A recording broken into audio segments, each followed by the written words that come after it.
हामी चाहिँ भोटो जात्रा हेर्न आएको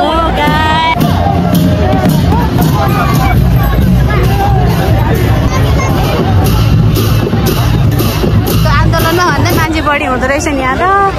यहाँ चाहिँ यो जू होइन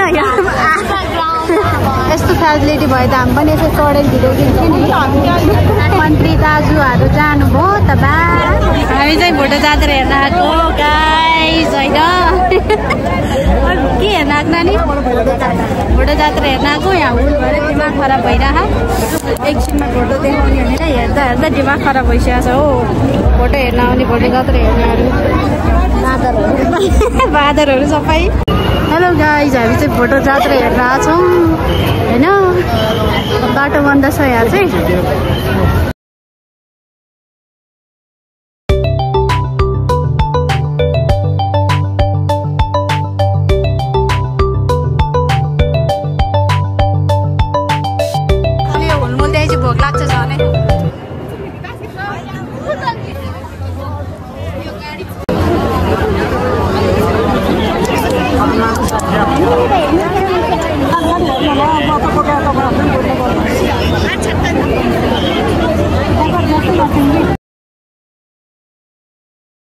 यो भोटो जात्रामा चाहिँ हरेक वर्ष यत्तिकै हुल हुन्छ होइन। यत्तिकै मान्छेहरू हुन्छ, भक्तजनहरू आउनुहुन्छ। अनि साथै यो परालको जुन बनाएको छ यसलाई चाहिँ हाम्रो भगवानलाई लानुभन्दा अगाडि जलाएर लाने गरिन्छ। अनि अर्को कुरा भनेको चाहिँ यो जलाएर लगेसँगै चाहिँ अब हामीले सुनेको अनुसार चाहिँ यो जलाएर पछि भूत चाहिँ नपछ्याओस् भनेर चाहिँ लगेको यो जलाएर लग्ने गरिन्छ भन्ने सुनेको थियो। तर सत्य तथ्य हामीलाई पनि त्यति धेरै चाहिँ थाहा छैन। अनि भोटो जात्रा हेर्नको लागि हामी यति धेरै वेट गरेँ। फाइनली लास्टमा चाहिँ भोटो जात्रा होइन। अनि हेर्न चाहिँ सफल पनि भयो हामी। यसरी भोटो जात्रा हेर्न आउनको लागि चाहिँ एकदम धेरै हुनुहुन्थ्यो होइन। हामी चाहिँ अनि कति वर्षपछि फाइनली यसपालि चाहिँ भोटो जात्रा हेर्न गएको थियौँ। अनि अर्को कुरा के भन्दाखेरि यहाँ चाहिँ एकदम के धेरै लाइक बेबीहरू लिएर भोटो जात्रा हेर्न आउनुहुने पनि धेरै हुनुहुन्थ्यो। अनि हामीले चाहिँ 4:30 या 4 बजी भोटो जात्रा सुरु हुन्छ। भोटो देखाउँछ भन्ने सुनेको थिएँ। तर यहाँ चाहिँ यस्तो थियो 5 साढे 5सम्म पनि भोटो देखाउनको लागि चाहिँ आउनु भएको थिएन। फाइनली लास्टमा 5:35तिर चाहिँ भोटो देखाउनु भयो। सो हामीले यो भोटो जात्रा चाहिँ एकदम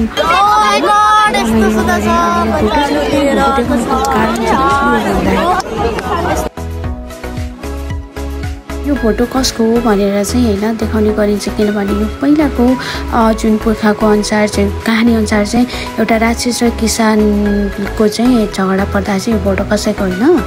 अनि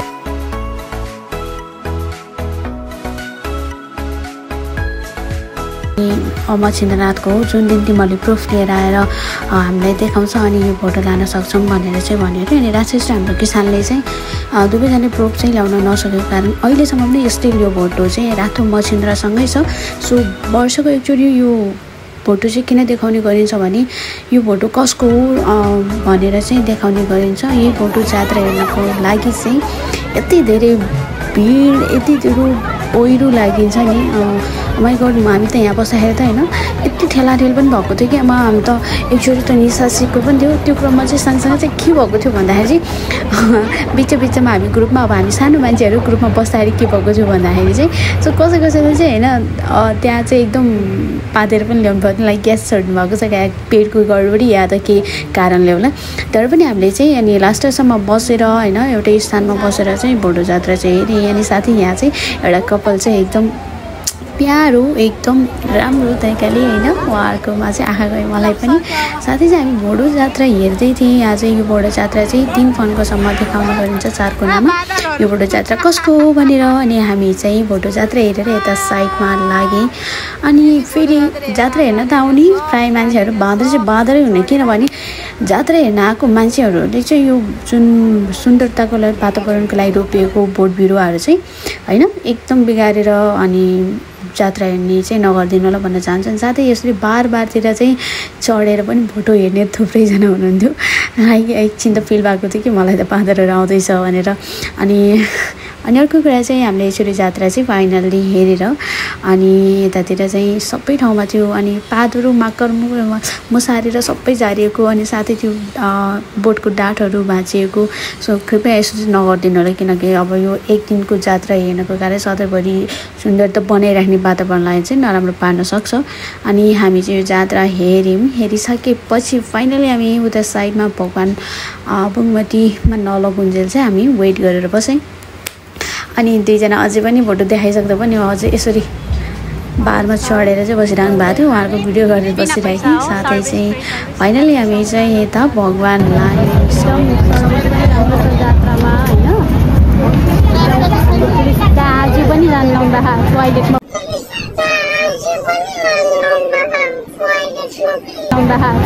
पुलिस दाजु मामा हो कि मामा पुलिस मामा हो दाजु भनेर जस्तो लाग्यो मलाई चाहिँ। अब चाहिँ फाइनल्ली रातो मसिन्द्रनाथ चाहिँ लग्ने बेला भन्छ गाइस।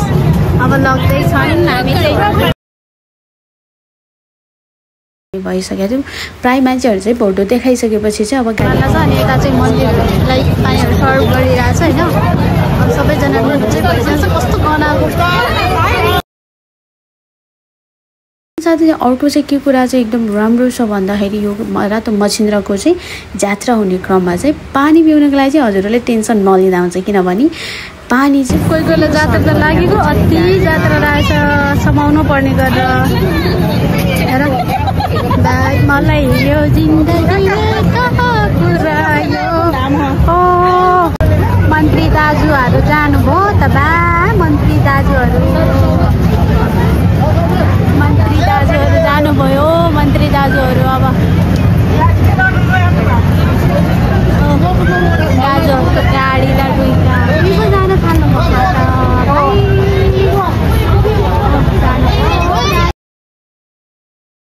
अनि हामी अगाडि गएर हेरौँ भनेको मान्छेको गाडीहरू जाँदै रहेछ अनि यहाँ चाहिँ प्रहरीले चाहिँ बाटोहरू सेफ्टी गरेर छेकिरहेको थियो। सो त्यो कारणले चाहिँ हामी अगाडि जान चाहिँ सकेनौँ। भिडियो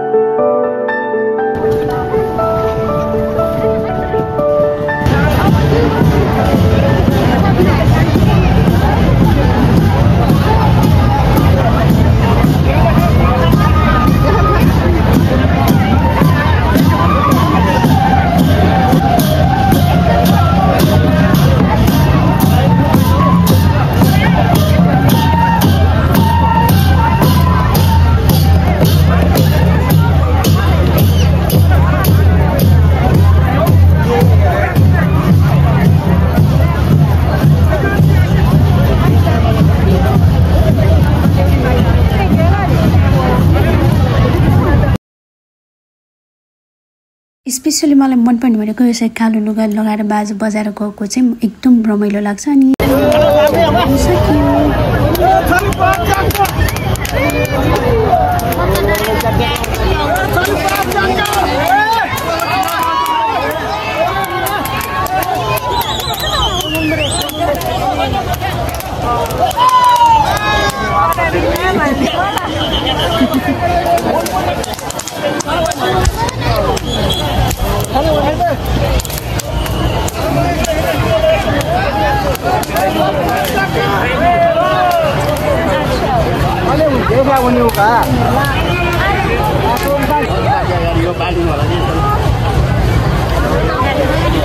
दाजु जानुभयो गाडीमा चिल्लो चिल्लो गाडी कतिवटा आवाज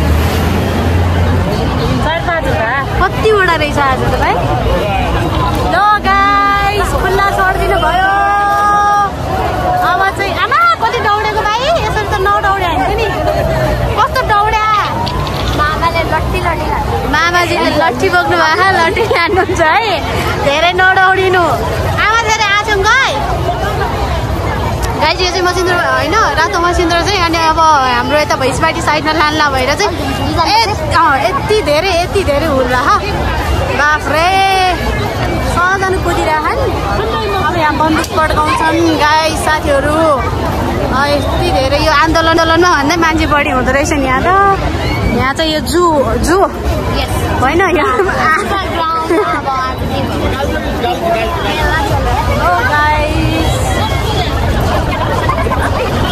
यसरी आराम गर्दै पनि हुनुहुन्छ दाइ के छ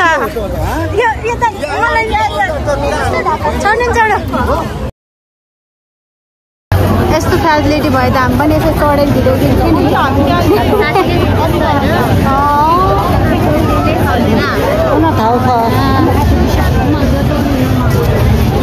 आमालाई चाहिँ टाउको दुखेर पानी हाल्दा खाँदा यसरी फुल्छ ए पानी हालिरहँदा आज आमाले चाहिँ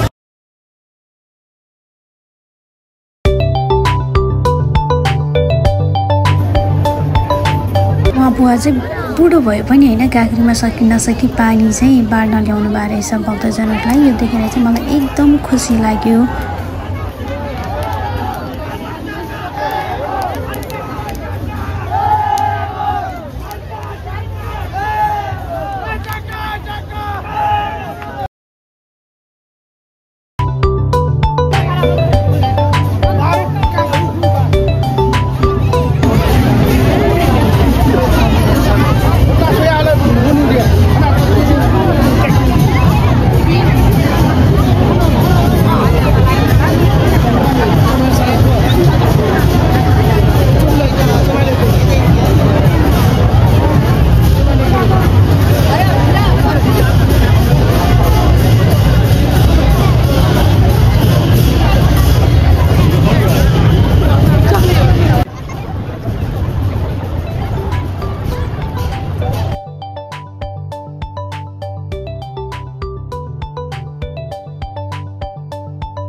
यो सानो मन्दिर चाहिँ बद्रीशालमा भुइँचालो जाँदाखेरि रातो मच्छिन्द्रलाई राख्नको लागि चाहिँ बनाएको चाहिँ मन्दिर हो। फाइनली ठुलो मन्दिर भनेको यो हो। यो चाहिँ 72 सालमा चाहिँ भूकम्पले भत्किएको कारण 9 वर्षसम्म बनेको थिएन, बनाएर पनि फेरि नमिलेको कारण भत्काएर फेरि पुनर्निर्माण गरेको थियो। यति चाँडो मन्दिर बनेकोमा सबैजना खुसी पनि हुनुहुन्छ। सो हामी यो मन्दिर बनेको थियो त एकदम हृदयदेखि थ्याङ्कफुल भन्न चाहन्छु सबै सहयोगीहरूलाई। यो चाहिँ छ भैरव, अनि यो भैरव चाहिँ दसैँमा एकचोटि चाहिँ जात्रा हुन्छ अनि अरू बेला चाहिँ बिहान बिहान खोल्छ। अन्त्यमा चाहिँ हाम्रो रातो मच्छिन्द्र बिताइसकेपछि हाम्रो सेनाहरू चाहिँ जाने क्रममा हुनुहुन्छ। साथै हामी चाहिँ यो जात्रा सकेपछि घर जाने तयारीमा थियौँ। साथै चाहिँ एकजना दाइ चाहिँ बाजा बजाउँदै बाजामा रमाउँदै हुनुहुँदो रहेछ, एकदम रमाइलो लाग्यो। एकछिन यो पनि खिचेँ। अनि साथै हामी पनि यस ठाउँबाट चाहिँ जात्रा हेरेर फर्किँदै थियौँ। डल्लै यो जात्रा जस्तो रहेछ मलाई नलागेको, तर पनि म साइड लागिहाल्छु टाइममा। अनि एकजना सेना चाहिँ नलानु है भनेर ब्याक गरेँ अनि हामी चाहिँ घर फर्केँ। थ्याङ्क यू, बाई बाई साथीहरू, कस्तो लाग्यो?